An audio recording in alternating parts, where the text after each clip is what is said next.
Thunder! Hey everybody, how's it going? Nintendo is known for having so many beloved franchises: Mario, Zelda, Kirby, Animal Crossing, Splatoon, the list goes on and on. But there's one franchise in particular that, despite its massive critical acclaim, has never been able to fully break into the same mainstream success as some of Nintendo's more popular franchises. I'm talking about Metroid. Metroid is such an interesting case of a series having all of the elements of what should make it a hit, but it's never been able to fully expand beyond its more niche following. Now, I'm not trying to say that Metroid does poorly because, each game in the series sells at least 1 million copies typically, but with a series that has this much critical praise, you would think that it would be a much bigger deal for Nintendo. However, there are a multitude of factors I could go into as to why this hasn't been the case. For starters, Metroid has always seemed to have bad timing when it comes to releases, and Nintendo has never seemed to do a great job at marketing the series in the best way. Pair that with the gameplay style of Metroid being much more focused on exploration and a bit of a harder skill level than what most of Nintendo's casual audience is used to, and you start to get the general idea that Metroid's biggest problem in gaining mainstream popularity is its overall lack of casual appeal.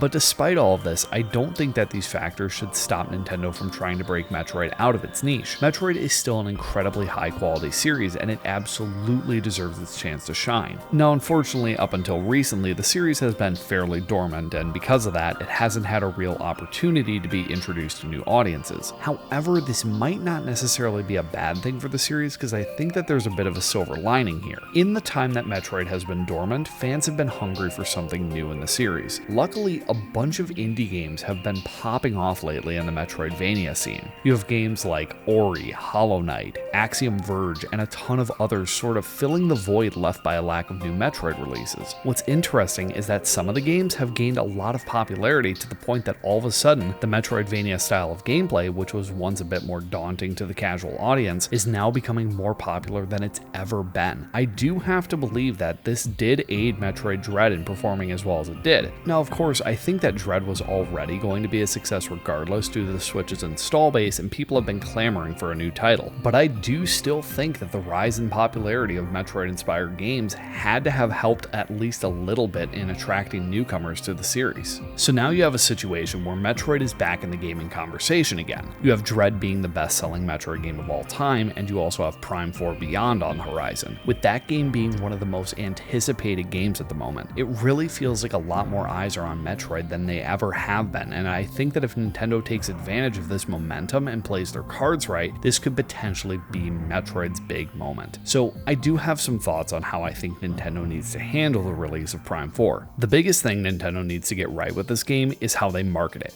I'm not talking about on the level of what they did with Dread, but more so what they did with Breath of the Wild. I want to see overview trailers, gameplay deep dives, just everything that makes this game a huge step forward for the series. I think something they could and very well might take advantage of is if this game ends up being a cross-gen release between the Switch and Switch 2. Metroid Prime 4 Beyond being a launch title for the next Switch is a strong possibility right now, and if this is the case, I want Nintendo to use the game as a big technical showcase showing what the Switch 2 is capable of. Show better loading times, graphical improvements, make this title feel like one of the big reasons to upgrade to the Switch 2. I totally think that they could use this as a selling angle for Prime 4, especially when you consider the fact that Retro Studios have always been masters of pushing the limits of the hardware they work with, and they make some of the best looking Nintendo games. Now, on the other side of the marketing issue, I think Nintendo really needs to lean into the first-person shooter demographic. FPS games have always been way bigger in the West than they've ever been in Japan, and I think that if Nintendo really wants Prime 4 to be as big of a success as possible, they need to lean even more heavily in trying to appeal to that demographic's interests. One thing that I would love for Nintendo and Retro to do is acknowledge who has been working on this title. I know that recently Nintendo has been shying away from talking about the individual teams that develop its games, but in the case of Prime 4, I think this could actually be really beneficial. Retro Studios recently brought on multiple veterans from the industry to help with the development of Prime 4. Some of these include those who previously worked on titles such as Halo and Call of Duty. If Retro really hammers in the fact that this upcoming title is being made with help from industry veterans from the FPS genre, I honestly think that this could attract new fans that might not have previously been interested in the Metroid series particularly, but are more interested in a potential return to that classic 2000s FPS experience. To go off of that, there's something else that I'm seriously hoping gets released alongside Prime 4, a multiplayer mode.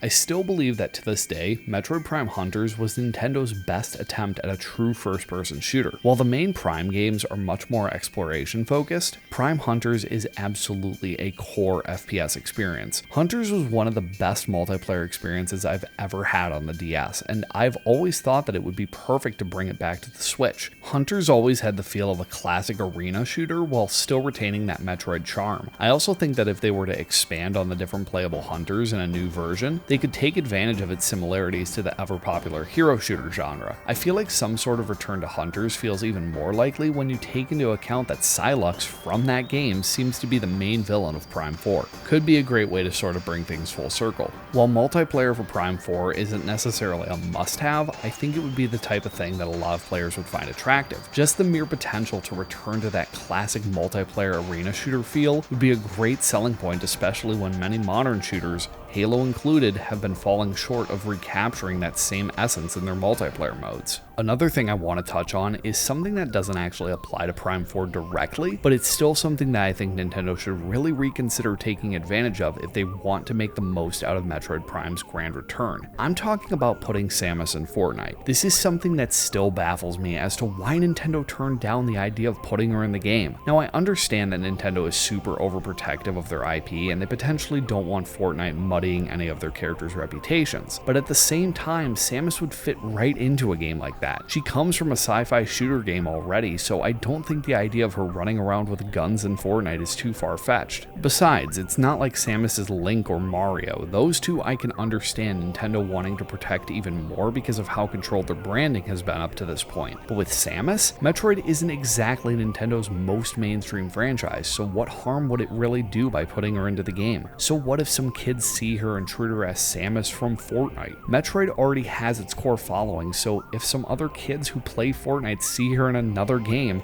I feel like they might be more inclined to check out where she actually came from. It really feels like it's a situation that could only be a net positive for Metroid's mainstream exposure. And one more thing, talking about people finding out where Samus came from, Nintendo really needs to put Prime 2 and 3 on the Switch. I know that they did Prime 1 remastered already, and they might think that that's enough, but seeing a 4 in Metroid Prime 4 Beyond's title might be a bit intimidating to some people, to the point where they're like, oh, well, I don't want to play 4 if I haven't played 2 and 3. Like, they don't even need to remaster the games, just put them on the Switch so people can have the opportunity to play them. Anyways, I have one more thing that I want to touch on briefly, and that's the potential for a Metroid adaptation. Whether this would take the form of a movie or a series, I really think that with Nintendo getting more into filmmaking, this would be a great opportunity to take the Metroid IP even further. I personally think that a movie would make the most sense. Metroid already takes heavy inspiration from classic science fiction, especially the Alien movies. I could absolutely see Metroid getting turned into a sci-fi horror or even a thriller movie. I also think that this is one of the few instances where I think that it would work really well in live action.